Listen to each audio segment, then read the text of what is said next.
Hello everyone. ह्या व्हिडिओमध्ये आपण इयत्ता 7वी विषय गणित मराठी माध्यमाचा पॅट संकलित मूल्यमापन सराव प्रश्नपत्रिका उत्तरासहित बघणार आहोत. हा क्वेश्चन पेपर मागील वर्षाचा आहे. याच्यावरून तुम्हाला क्वेश्चन पेपरचा फॉर्मॅट कसा असतो, क्वेश्चन कसे विचारले जातात हे कळेल. खाली दिलेली उदाहरणं सोडवा. 3,45,673 संख्या अक्षरात लिही. ही संख्या आपण इथे अक्षरात लिहिली आहे, 3,45,673. पुढील प्रश्न, 65,67,709 संख्या अंकात लिही. इथे आपण लिहिलेली आहे 65,67,709 ही संख्या अंकामध्ये. संख्या विस्तारित रूपात चौकटीत लिहा. म्हणजे स्थानिक किंमत लिहायची आहे प्रत्येक अंकाच्या. तर तिनाची स्थानिक किंमत किती आहे? 3 लाख. बरोबर. अधिक 50,000 अधिक 6,000 अधिक 700 अधिक 0 अधिक 2. अधिक 0 अधिक 2 लिहिलं तरी चालतं किंवा अधिक 2 लिहिलं तरी चालेल. पुढचा प्रश्न, 56,456 अधिक 98,345 या दोन अंकांची नंबर्सची बेरीज करायची आहे.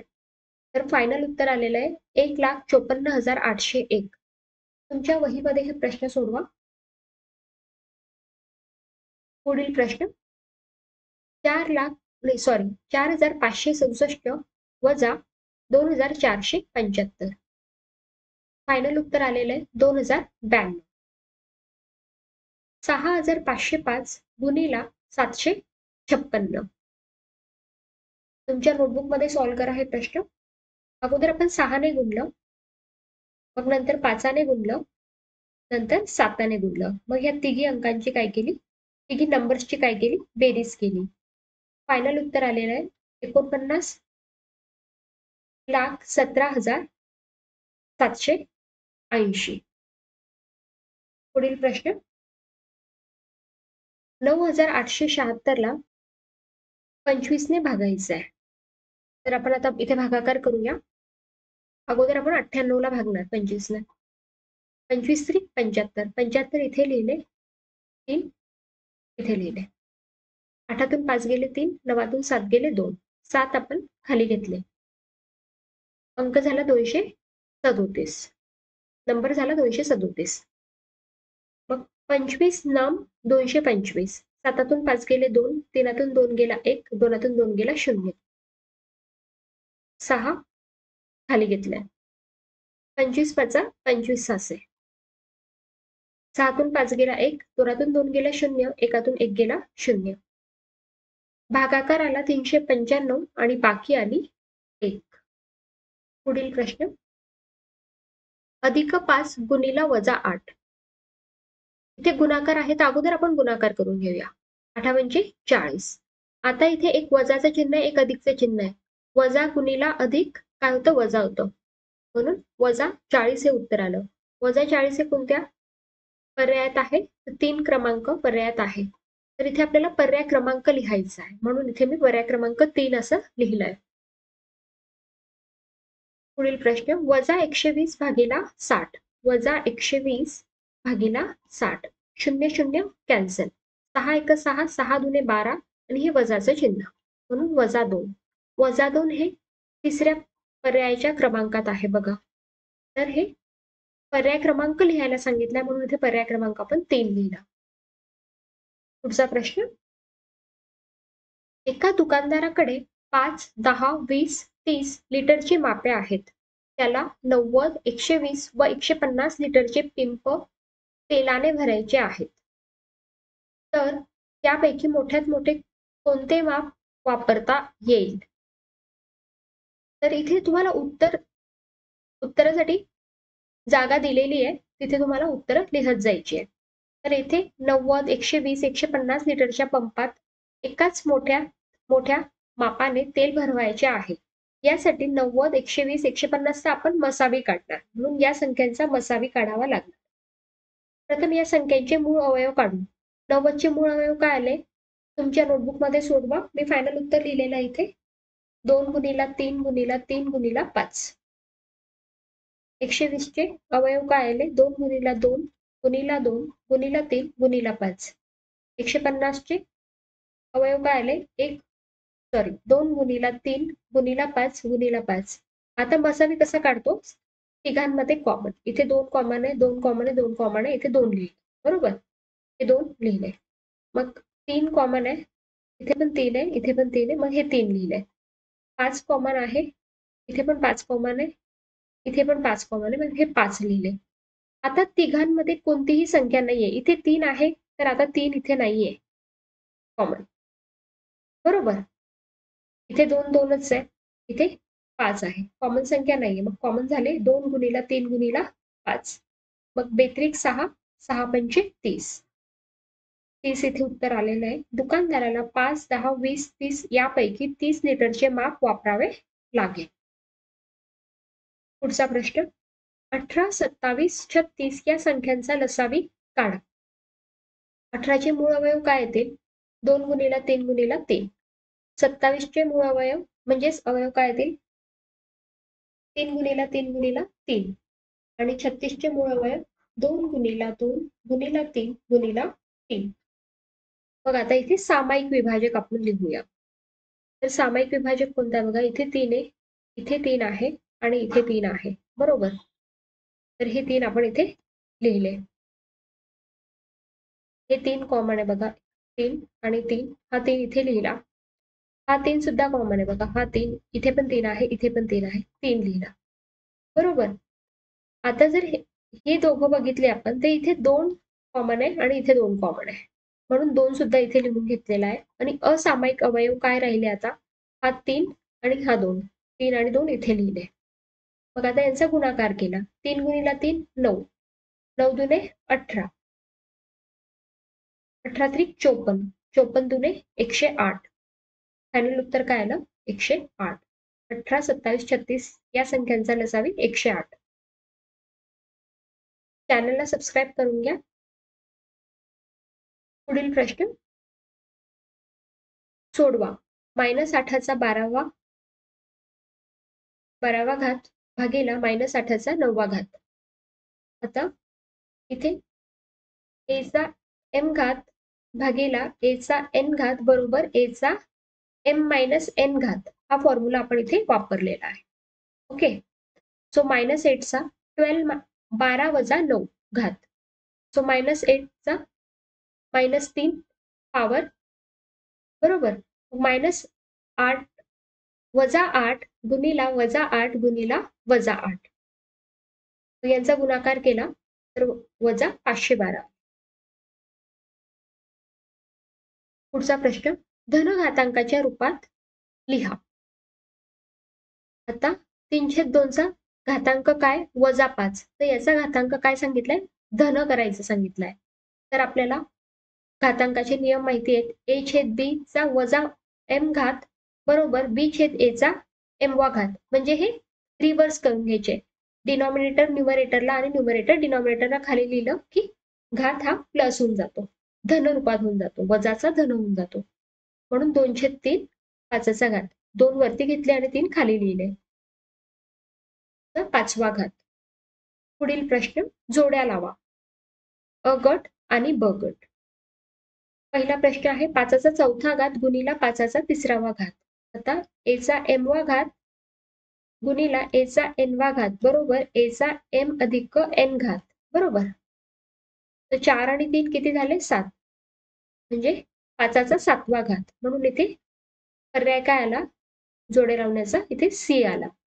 मग आता इथे आहे 5चा 8वा घात आणि 5चा 8वा घात. मग आता इथे भागाकार आहे म्हणून काय होईल? a चा m वा घात. तर इथे वजाबाकी होईल घातांकाची भागाकारमध्ये. तर 5चा 8 वजा 8 घात म्हणजे 5चा 0वा घात. कोणत्याही नंबरचा 0 जर घात असेल तर त्याचं उत्तर काय येतं? 1 येतं. म्हणून a. बरोबर? पुढील प्रश्न 5चा 3 घात आणि त्याचा अजून 6वा घात. तर या दोघी घातांकाचा काय होईल? गुणाकार होईल. 6×18. 5चा 18वा घात. पर्याय क्रमांक बी. पुढील प्रश्न 256 या संख्येचे वर्गमूळ काढा. 256 बरोबर 2 गुणिला 128. 2ने भागितलं तर मग 128 आले. मग 2 गुणिला हे लिहिले. मग अजून 128 ला 2ने भागितलं. 2 गुणिला 64. 2 गुणिला 2 हे लिहिले. 64 ला अजून आपण 8 गुणिला 8 असं लिहू शकतो. 2 गुणिला 8 बरोबर 16. पुढील प्रश्न, खाली दिलेल्या माहितीवरून जोड स्तंभालेख काढा. या माहितीवरून जोड स्तंभालेख तुम्हाला काढायचा आहे. पुढील प्रश्न, आलेखाचे वाचन करून खालील प्रश्नांची उत्तरे लिहा.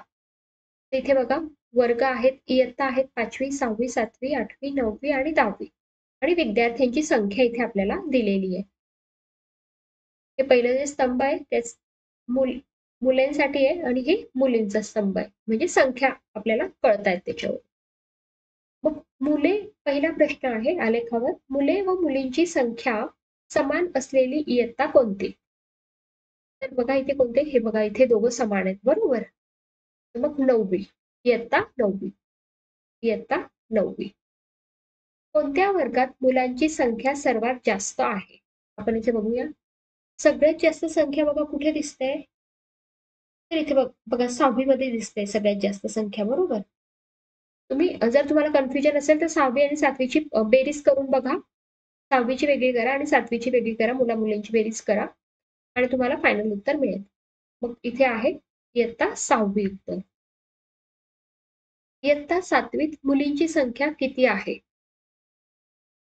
इयत्ता 7वी मध्ये मुलींची संख्या किती आहे? आता हे 60च्या पुढे आणि इथे जर तुम्ही ऑब्झर्व केलं तर हे 67 होत आहेत, म्हणून इथे 67 लिहिलं. कोणत्या इयत्तेत मुले व मुलींची संख्या सर्वात कमी आहे? सर्वात कमी विचारलेलं आहे. तर बघा इथे ऑब्झर्व जर केलं तर बघा 8वी मध्ये खूप कमी संख्या आहे, म्हणून इयत्ता 8वी हे उत्तर आलं. पुढील प्रश्न, बेरीज करा. 15a वर्ग b वर्ग अधिक 12c आणि यांची बेरीज करायची ह्या दोन इक्वेशनची, राईट. तर 26c वजा 25a वर्ग b वर्ग समीकरणांची ह्या दोन बेरीज करायची. 15a वर्ग b वर्ग अधिक 12c अधिक 26c वजा 25a वर्ग b वर्ग, हे वजा इथे लिहिलं, वजा आहे ते. सो 15a वर्ग b वर्ग आणि हे 25 आपण त्याच्या बाजूला घेऊया, म्हणजे आपल्याला वजाबाकी करायला सोपं जाईल, कॅल्क्युलेशन्स करायला सोपं जाईल. 25a वर्ग b वर्ग या दोघं टर्म्स सोबत आणायचे असतात बरोबर. मग अधिक 12c आणि हे 26c लिहिले. आता ए वर्ग बी वर्ग ए वर्ग बी वर्ग इथे पण आहे, म्हणून 15 वजा 25 किती होतात? वजा 10, म्हणून वजा 10 ए वर्ग बी वर्ग अधिक 12c अधिक 26c. 26 आणि 12 किती होतात? 38c बरोबर. पुढील प्रश्न, 3xy वजा 8z वजाबाकी करायची, वजा कंसामध्ये लिहिलं 4xy वजा 17z बरोबर. तर 3xy वजा 8z वजा 4xy वजा 4xy आलं आणि हे वजा वजा काय होईल? अधिक होईल, म्हणून हे 17z आलं. मग आता xy चं पद आपण सोबत लिहूया. 3xy वजा 4xy वजा 8z अधिक 17z बरोबर वजा xy अधिक वजा 4 मधून अधिक 3 गेले किती? वजा xy वजा 1 म्हणजेच xy आलं. xy आहे इथे टर्म्स वजा xy आणि 17 मधून वजा 8 गेले किती राहिले? 9, म्हणून 9z बरोबर. पुढील प्रश्न, गुणाकार कर. मग इथे 4m ने आपण 9m अधिक 7y ला गुणणार, इथे लिहिलं अधिक 5n गुणिला 9m अधिक 7y. या पहिल्या पदाने ह्या कंसाला गुणलं, नंतर ह्या दुसऱ्या पदाने या कंसाला गुणलं. मग 4 गुणिला 9 4m गुणिला 9m, 4m गुणिला 7y, 5n गुणिला 9m, 5n गुणिला 7y. आता 9 चौक 36 m वर्ग, 7 चौक 28 my, 5 नम 45 ny, 7 35 ny. हेच फायनल उत्तर आहे. त्रिकोणाच्या तीनही बाजूंचे लंबदुभाजक काढा. हे लंबदुभाजक एक संपाती आहेत का? तुमच्या नोटबुक मध्ये सॉल्व्ह करा हा प्रश्न. लास्ट प्रश्न आहे, शेवटचा प्रश्न आहे. विचारलेल्या कोनांची मापे सकारण लिहा. तर इथे बघा, कोन APD चं माप, कोनाचं माप काय दिलेलं आहे? 47 अंश. बरोबर.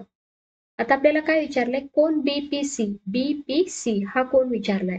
हे दोघं पण विरुद्ध कोण आहे, तर म्हणून हा सुद्धा काय येईल? 47 अंश. बरोबर. मग इथे लिहिलं 47 अंश, कारण काय? विरुद्ध कोन. कोन APB, कोन APB ह्या कोनाचं माप पाहिजे. आता हा कोन APB, APD आणि APB हे काय? रेषीय जोडीतील कोन आहेत. म्हणजे याची बेरीज किती असेल? 180 असेल. बरोबर. मग ह्या कोनाचं माप 180 मधून 47 वजा केल्यावर आपल्याला फायनल उत्तर मिळेल. म्हणून 180 वजा 47 बरोबर किती होतात? 133. 133 अंश हे उत्तर आलेलं आहे. कारण काय? रेषीय जोडीतील कोन. रेषीय जोडीतील कोनांची बेरीज असते 180. Thank you so much. चॅनलला सबस्क्राईब करा.